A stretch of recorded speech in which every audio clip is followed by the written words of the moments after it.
अरे ओ सासू माँ, मैंने आपसे कितनी बार कहा है कि जब भी मेरी सहेलियाँ किटी पार्टी में आए तो उनके सामने यूँ बार बार खांसा मत करो। अच्छा लगता है क्या कोई घर में आए और आप हर समय ही खांसती रहती हो? तुम्हें लगता है पता नहीं, तुम्हारी खांसी की आवाज़ से परेशान होकर मेरी सारी सहेलियाँ यहाँ से जल्दी चली जाती हैं।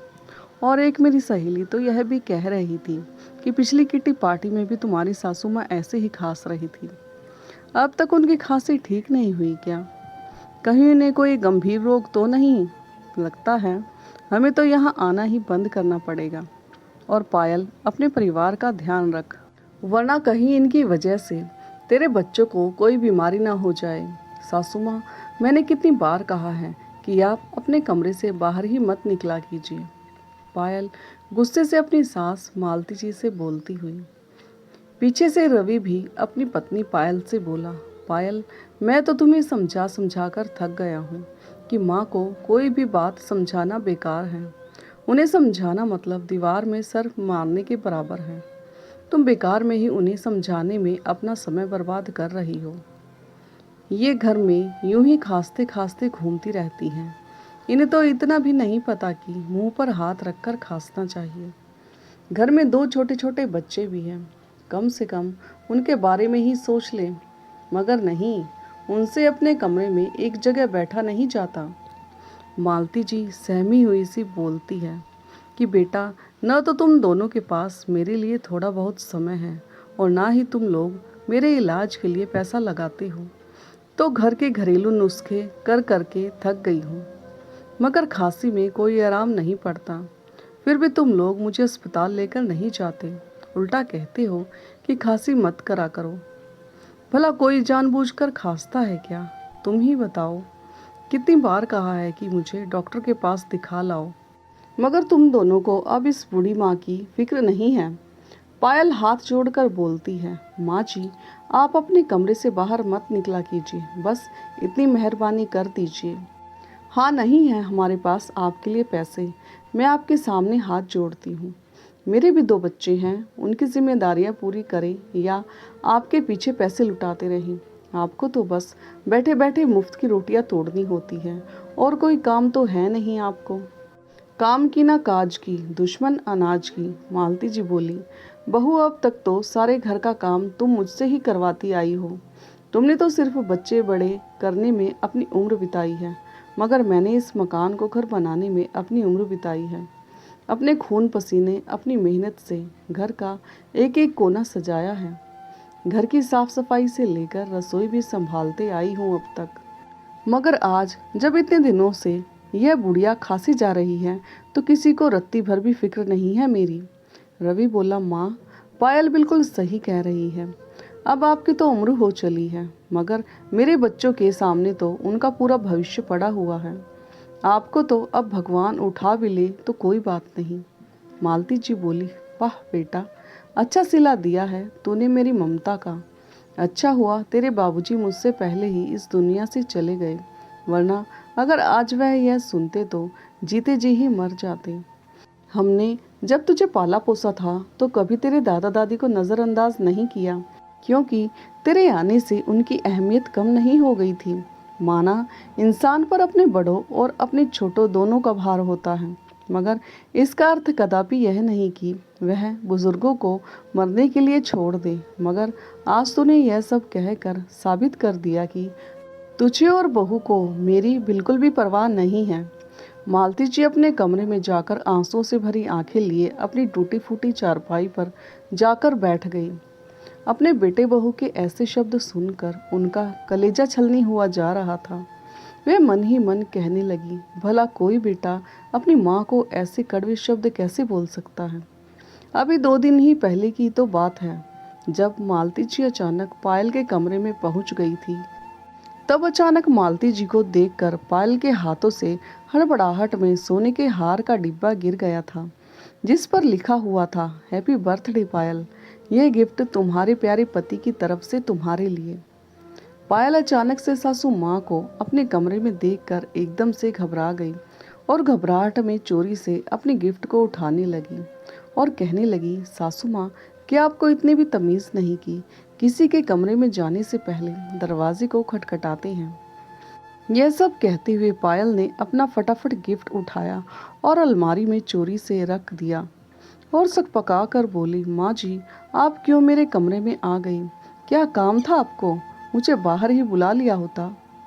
मालती जी पायल के कमरे से बिना कुछ बोले ही अपने कमरे में आ गई और सोचने लगी, बेटे के पास अपनी पत्नी को सोने का हार देने के लिए पैसे हैं, मगर अपनी माँ का इलाज करवाने के लिए नहीं।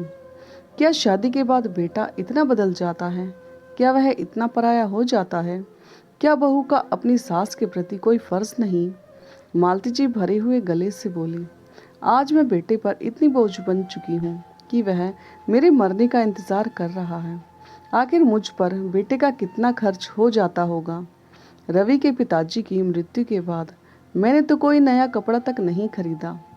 इसके पास तो मेरी दवाइयों तक के लिए भी पैसे नहीं हैं। मैं ही उल्टा घर का सारा काम करती हूँ, वह अलग बात है। फिर भी मैं इन दोनों पर बोझ बन चुकी हूँ। यह सोचकर वह बहुत ज़ोर ज़ोर से रो रही थी। मैंने तो सोचा था रवि के पिताजी के मरने के बाद यह दोनों मेरा सहारा बनेंगे। इतने अपमान सहने के बाद उनकी हिम्मत हारने लगी थी। उन्हें अपने बेटे रवि के बचपन के दिन याद आने लगे। रवि माँ मालती जी और पिताजी हरिप्रसाद जी का लाडला बेटा था। हरिप्रसाद जी हमेशा कहते थे, देखना मालती, एक दिन रवि पढ़ लिख कर हमारा नाम रोशन करेगा। एक दिन यह बहुत बड़ा आदमी बनेगा। रवि केवल 8 वर्ष का था और हरिप्रसाद जी का निधन हो गया। मगर मालती जी ने लोगों के घर में काम करके और थोड़ा बहुत सिलाई बुनाई करके रवि की पढ़ाई किसी न किसी तरह पूरी करवा दी थी, क्योंकि वह पढ़ी लिखी तो थी नहीं जो नौकरी ही कर लेती। वह बड़ी समस्या में थी। आगे चलकर रवि का पढ़ाई में मन नहीं लगता था। उसने जैसे तैसे पढ़ाई तो पूरी कर ली थी, मगर उसकी नौकरी नहीं लग पा रही थी, जिस कारण से उसने अपना खुद का बिजनेस शुरू किया। मालती जी ने रवि की कुछ समय बाद शादी भी करवा दी थी। अब वह अपनी घर गृहस्थी में मस्त था। शुरुआती दिनों में तो सब सही चल रहा था। धीरे धीरे बहू पायल ने अपने असली रंग दिखाने शुरू भी कर दिए। 2 बच्चों के जन्म लेने के बाद घर का काम करना तो दूर, धीरे धीरे करके रसोई में जाना भी बंद कर दिया था। घर के सारे काम की जिम्मेदारी उसने मालती जी के कंधों पर डाल दी थी। शुरू में तो मालती जी भी अपने पोता पोती के प्रेम में आकर घर का काम कर दिया करती थी। मालती जी के कुछ भी कहने पर पायल जोर से चिल्लाने लगती थी और बात का पतंगड़ बना देती थी और रवि के ऑफिस से आते ही उसके भी कान भर देती थी। समय के साथ साथ रवि भी पायल के रंग में रंगने लगा और उसके भी जो मुंह में आता था वह मालती जी को बकने लगा। मालती जी तो अपने पति हरिप्रसाद के मरते ही पहले से ही बहुत अकेली हो चुकी थी, मगर आज अपने बेटे बहू के मुंह से इतने कड़वे शब्द सुनकर उनसे सहन नहीं हो पा रहा था। उनका रो रो कर बुरा हाल हो रहा था। फिर भी मालती जी मन मसोर कर कुछ नहीं कह पाती थी। एक दिन मालती जी घर के पास ही एक पार्क में बेंच पर बैठी हुई थी। तभी वहां पर एक वृद्ध महिला आई। उन्होंने कहा, अरे मालती, तुम यहाँ? मालती जी कहती हैं, बहन जी, आप कौन हैं? मैंने आपको पहचाना नहीं। तभी वृद्ध महिला कह रही होती है, अरे मालती, तुम्हारी याददाश्त बड़ी कमज़ोर हो गई है। तुम अपने बचपन की सहेली सुरेखा को भूल गई क्या? कौन सुरेखा? मालती जी उस महिला को बड़ी आशंकित भरी नज़रों से देख रही थी। अरे मालती, मैं तुम्हारी बचपन की सहेली, तुम्हारे साथ स्कूल में पढ़ा करती थी, शायद तुम भूल गई। मालती जी को जैसे ही अपनी बचपन की सहेली सुरेखा के बारे में याद ताज़ा हुई तो उनका जी भर आता है। सुरेखा जी मालती जी से पूछती हैं, क्या हुआ मालती, घर में सब ठीक तो है ना? तुम मुझे कुछ परेशान सी लगती हो। मालती जी इस प्रश्न का कोई उत्तर नहीं देती और अपनी सहेली सुरेखा के आगे फूट फूट कर रोने लगती है। और सुरेखा के ज़्यादा पूछने पर वह उसे अपनी आप बीती सारी बातें बता देती है। मालती जी बीमार तो थी ही, साथ में उनका शरीर भी काफ़ी कमज़ोर हो चुका था। यह सब देखकर सुरेखा बड़ी ही आश्चर्यचकित रह गई और वह कहती है, अरे मालती, तुम तो बेवजह ही इतनी घबरा रही हो। शहर में बहुत सारे ऐसे अस्पताल हैं जो वृद्ध लोगों का मुफ्त में इलाज करते हैं और उनसे एक भी पैसा नहीं लेते। मालती जी यह सब सुनकर थोड़ी शांत होती है। सुरेखा जी मालती जी से कहती हैं, ऐसा करना, तुम कल इसी समय मुझे यहीं मिलना, मैं तुम्हें शहर के अस्पताल में लेकर चलूँगी। अगले दिन दोनों वृद्ध महिलाएं शहर अस्पताल के लिए निकल जाती हैं। मालती जी के बहू बेटों को तो फर्क ही नहीं पड़ता कि वह घर में है या घर से बाहर। जैसे ही वे अस्पताल पहुंचती हैं, वहां पर उन्हें एक डॉक्टर दंपति मिलते हैं जिनका व्यवहार बहुत ही अच्छा होता है। वे मालती जी से पूछते हैं, क्या हुआ माँ जी, क्या आप समय पर खाना नहीं खाती और ना ही समय पर दवाइयाँ लेती हो? इतना कहने की देर थी कि सुरेखा जी मालती जी के विषय में डॉक्टर दंपति को सब कुछ बता देती है। दोनों डॉक्टर दंपति मालती जी की कहानी सुनकर बड़े ही दुखी होते हैं और कहते हैं, माँ जी आप बुरा ना माने तो हम दोनों आपसे एक बात कहना चाहते हैं। वह कहते हैं कि अगर आप चाहें तो आप हमारे साथ यहीं शहर में रह सकती हैं। हमारे भी माता पिता नहीं हैं।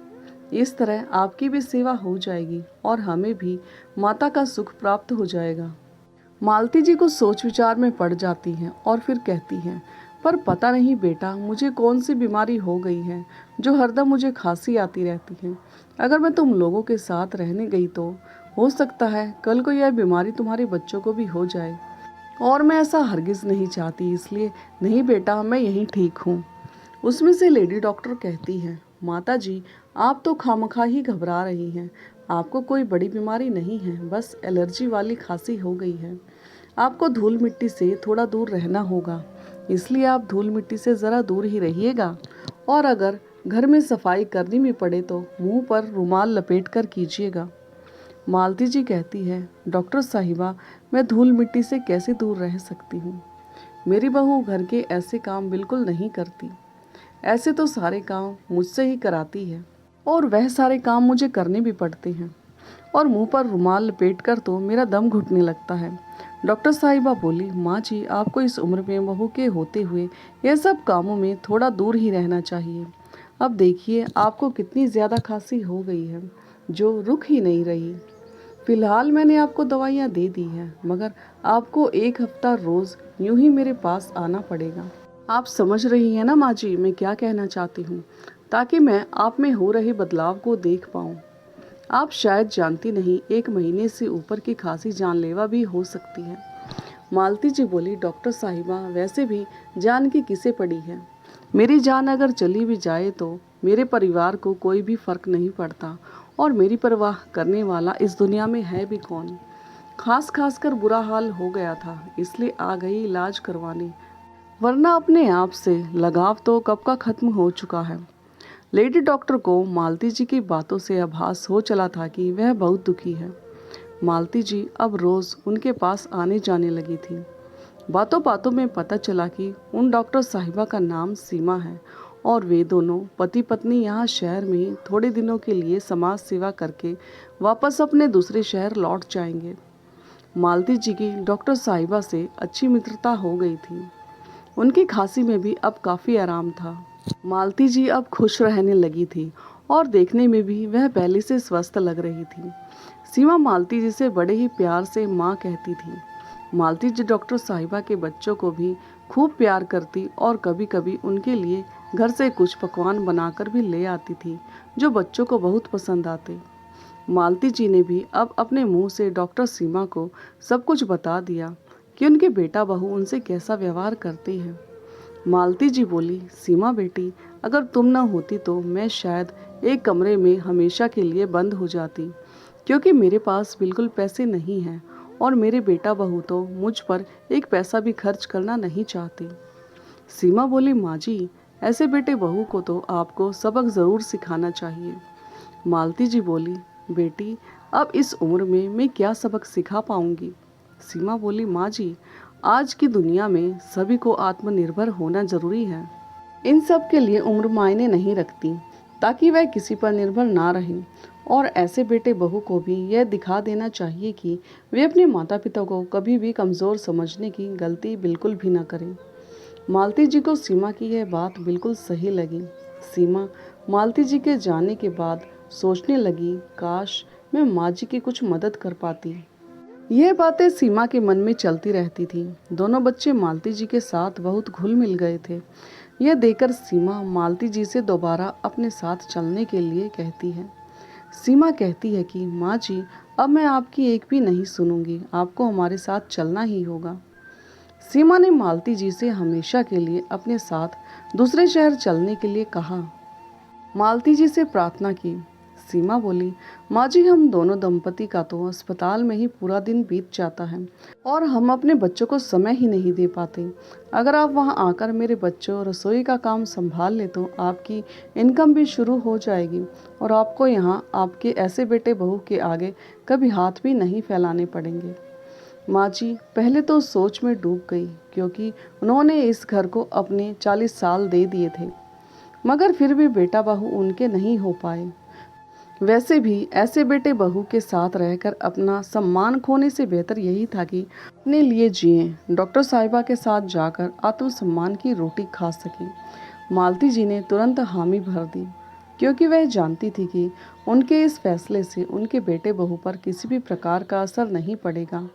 और वैसे भी मालती जी उनके लिए घर में एक पुराने सामान के समान थी और उसके अलावा वह उनके लिए कुछ भी नहीं थी।